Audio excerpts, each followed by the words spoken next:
ছোটোবেলায় ট্রেনে করে ঢাকা আসতাম। তো আমাদের ঢাকা আসতে কিন্তু বাউল গাজীপুর জঙ্গল পড়ে। তো আমি জানলায় তাকায় দেখতাম যে গাছের ঝুপঝাগুলো নড়াচড়া করে। দাদার যেতাম, দাদা এই ঝুপঝাগুলো নড়াচড়া করে কেন? কই গাছেরা বংশবিস্তার করতেছে। তা আমিন ভাই এখন বড় হয়েছি, এখন বুঝি এটা গাছের বংশবিস্তার ছিল না। মন ভাঙতে নয়, মন জোড়া দিতে আসছে। ইশতিয়াক ভাই, আপনার একজন প্রতিদ্বন্দ্বী আছে, যেহেতু এখানে দুইজন নারী আছে, তাদের মধ্যে যেরকম প্রতিদ্বন্দ্বিতা আছে, সো আমরাও একই রকম একই ডিজাইনের দুইজনকে নিয়ে আসছে ময়মনসিংহ গফরগাঁও থেকে হুমায়ুন কবির।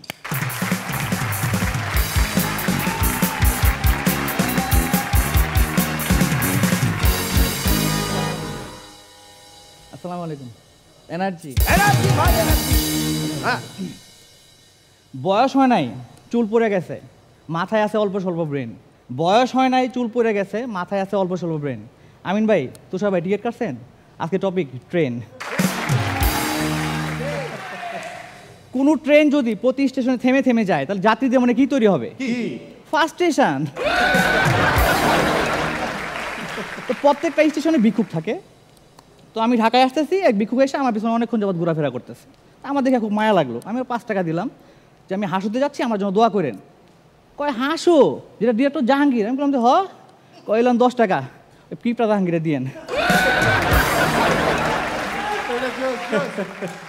আমাদের আমিন ভাই ট্রেনে করে ময়মনসিংহ থেকে ঢাকা আসতেছে। আচ্ছা, টিটি বললো আমার এয়ারপোর্ট নামাই দিয়েন।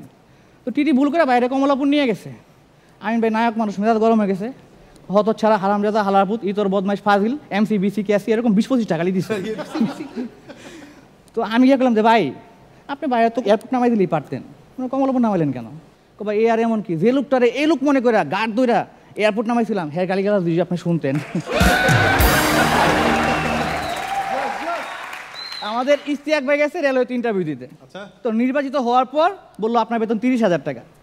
তো ভাই বললো তা ঠিক আছে, আমার কাজটা কি? কর্মকর্তা বলতেছে আমাদের ট্রেনের হেডলাইট নষ্ট, আপনার কাজ হলো ট্রেনের সামনে টর্চ লাইট নিয়ে দৌড়ানো। দারুণ চাকরি, আমি করবো। ছোটোবেলায় ট্রেনে করে ঢাকা আসতাম। তো আমাদের ঢাকা আসতে কিন্তু বাউল গাজীপুর জঙ্গল পড়ে।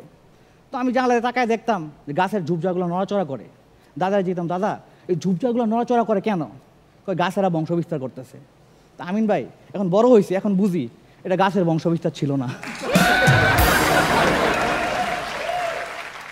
একবার রাতে ট্রেনে ঢাকা আসতেছি, তো লোকজন খুব কম। একটা বগিতে শুধু আমি, একটা সুন্দরী মেয়ে। তো মেয়েটা আমার কাছে যা বলতেছে আপনার কাছে টাকা পয়সা মোবাইল মানিব্যাগ যা আছে সব আমাকে দেন, নাহলে আমি চিল্লাইয়া বলবো আপনি আমার ইজ্জত নেওয়ার চেষ্টা করতেছে। তো আমি ভাই লয়ার স্টুডেন্ট, আমি ব্যাগ থেকে কাগজ আর কলম বের করলাম, লিখলাম যে আমি বোবা এবং কানে শুনি না, আপনি যা লেখার এখানে লিখে দেন। তো আমাকে লিখে দিল। এবার বললাম আপনি এখন যত পারেন চিল্লাইয়া বলেন, আপনার ইজ্জত নেওয়ার চেষ্টা করতেছি, এখন আমার কাছে লিখিত বয়ান আছে। তো কিছুদিন আগে ফারিয়াপুর মতো সুন্দর মহিলা জগজগে শোনার ট্রেন পয়রা ট্রেনে জানলা পাশে বসছে। ট্রেন আস্তে আস্তে চলা শুরু করলো। এক ছিনতাইকারী আসা চেন টান দিয়ে দৌড় দিল। তো আমি ট্রেনের চেন টান দিলাম। ট্রেন হঠাৎ করে ঝাঁকি খেলো। ওই সময় ট্রেনের সিকিউরিটি গার্ড ছিল বাথরুমে। তো ওর নিজের চেন আটকাতে যা জায়গা মতন আটকে গেছে। ও দিল জোরে চিল্লানি। ওই সময় আবার বাইরে ছিল চেইন স্মোকার। ও একটা সিগারেট খাইতেছিল আর খাইতেছিল। ও সিগারেটে আগুন পড়া ও ট্রেনে বগিতে গেছে আগুন ধরে। তো ওই বগিতে পুরো আগুন ধরে বগি ছাড়গার হয়ে গেছে। এই ঘটনাকে আমরা এক কথায় কি বলবো? Chain reaction.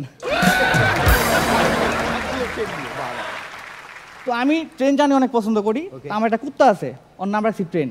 বলেন তো কেন? কারণ ও প্রতিদিন বাইরে যায়, এটা করে বগিলে হয়, প্রতিদিন বাইরে যায়, এটা করে বগিলে হয়। তো কিছুদিন আগে মহিলা আপনার 9টা to 5টা ডিউটি করে ট্রেনে উঠছে। আচ্ছা, তো খুব টায়ার্ড। তো চিন্তা করছে রেস্ট নিতে বাসায় যাবে।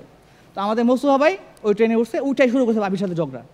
জান বিশ্বাস করো, আমাদের ওই যে আমার সেক্রেটারি শিলা, ওর সাথে আমার কোনো সম্পর্ক নাই। মুন্নি ও তো আমার পিয়ন। জান বিশ্বাস করো, আমি শুধু তোমার, তুমি ছাড়া আমার জীবনে কেউ নাই, তুমি আমার সব। এই মোস্তফা শুধু তোমার। পাশ থেকে মহিলা তো খুব বিরক্ত হইতেছে। তো মোস্তফা ফোনের কাছে সামনে এসে বলতেছে শোনো মোস্তফা, তুমি শুধু আমার, তুমি ছাড়া আমার জীবনে কেউ নাই, তুমি আমার জীবনে সব, চলো দুজনে মিলে দূরে কোথাও পালিয়ে যাই। তো ঘটনা এখানে শেষ। সবাই মোস্তফার জন্য দোয়া করবেন, ভাই 3 দিন যাবত আইসিইউতে ভর্তি আছে।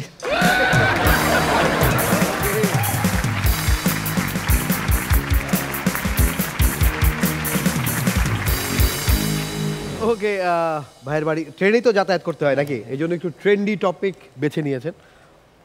অনেক অনেক ধন্যবাদ আপনাকে। আমাদের বিচারকদের কেমন লাগলো? আমরা এদিক থেকে আসি এবার। শুরুতেই তুষার খান।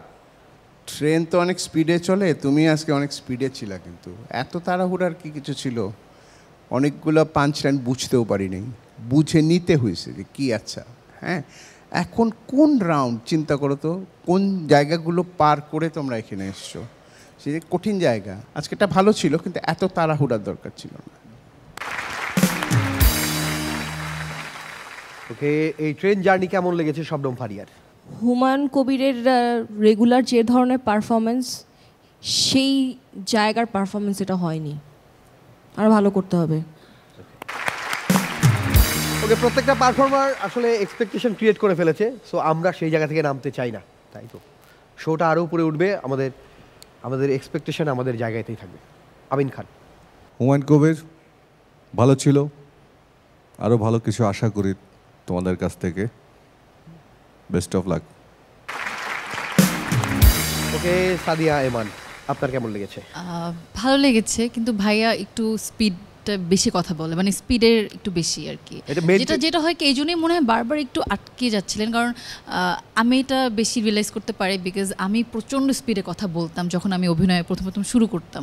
প্রচুর পরিমাণে আমি আটকাতাম, আমি একটা ডায়লগ পুরোপুরি ক্লিয়ারলি মানে দিতে পারতাম না, প্লাস একটা ডায়লগের মাঝখানে 3-4 বার ফাম্বল হতো, যার কারণে আমাকে তারিকা নাম খান আমাকে ফাম্বল আর্টিস্ট বলেছিল, কারণ আমার ফার্স্ট একটা কাজে। সো সেখান থেকে আসলে অনেক ইমপ্রুভ করে কিন্তু আস্তে আস্তে কথা বলার প্র্যাকটিস করলে খুব বেটার হয়, তাহলে জোকগুলো আরও বুঝতে সুবিধা হবে। কারণ কিছু খুব ভালো ছিল জোকসগুলো, কিন্তু বুঝতে একটু কষ্ট হয়েছে বিকজ স্পিডের কারণে, এটাই আর কি। সাদিয়া এমান কিন্তু আগে ফাম্বল আর্টিস্ট ছিলেন, এখন খুবই হাম্বল আর্টিস্ট, আমরা জানি। একটা জোরে হাততালি তার জন্য। কিন্তু আপনার কি এই টপিকের বিষয়গুলো বুঝতে অসুবিধা হয়নি তো? না না, অসুবিধা হয়নি, কারণ আপনি তো ট্রেন জার্নি কখনো করেননি, আপনি লঞ্চ জার্নি। আমি ট্রেন জার্নি করেছি শুটে, লঞ্চ জার্নি করেছি বেশি আর কি। আচ্ছা, কারণ বরিশাল তো ওই জন্য। হ্যাঁ, টপিক সব ঠিকঠাক ছিল, ভালো লেগেছে আপনার? হ্যাঁ, ভালো লেগেছে। ওকে, তাহলে ইশতিয়াক ভাই আর এই দুইজন সেম মডেলের সেম ডিজাইন, এবার একটু চুজ করেন, আমরা একটু ভাগাভাগি করে নিতে চাই, কে কোন দিকে ইমপ্রেস করার চেষ্টা করবেন। এরকম সুন্দরী গেস্ট বলে কি একটু হটবড় বেশি হয়েছে স্পিড? হ্যাঁ, একটু মন থেকে যদি এক লাইন কিছু বলতে চান বলেন, আজকে এরপর আর সুযোগ পাবেন না, বলেন কি বলেন। যে শহরে তুমি নেই সে শহরে সে থাকবে না, সেও চলে যাবে নেটওয়ার্কের বাইরে। ওকে, একটা জোরে হাততালি।